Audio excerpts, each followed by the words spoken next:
So in this metaphor, yeah, a psyche is an ocean, right? And it's creating these beaches, these shorelines that are artifacts, and those are the parts that we call external, but of course to the ocean, but they're sort of intimately linked. And if we wanted to, we could study the whole Earth as oceanography, right? Because um, the water evaporates from the ocean, it creates the weather shapes the land. You can do these indirect things, but we also know that there's a kind of a threshold, and at the beach it's sort of blurry because the ocean comes up so regularly there. All right, so that's the metaphor. Now, I do sometimes mix and get sloppy with metaphors, especially as I'm just thinking them up, like this one. I can't recall having used this before, though I use the ocean as ideas, as an idea space a lot. Um, so, I've used something like this, but in another sense, it was sort of a novel application of this kind of metaphor.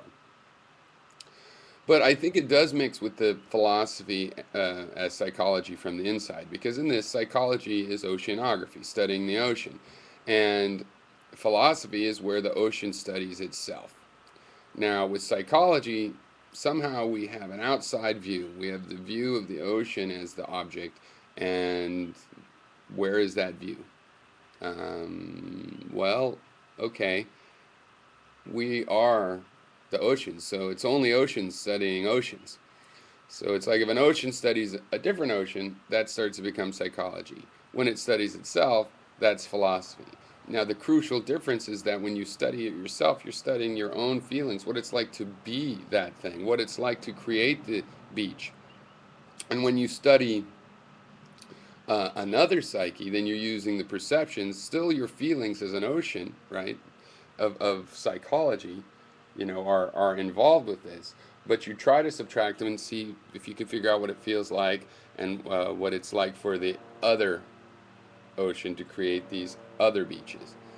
And so I think they do mix. They're not both from the same metaphor. They're separate metaphors, but they don't actually conflict because this is what we're talking about.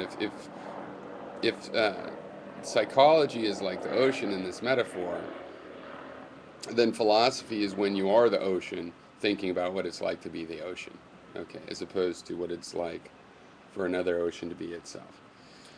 Um, and I'll make a separate video on this other topic. It's not directly related.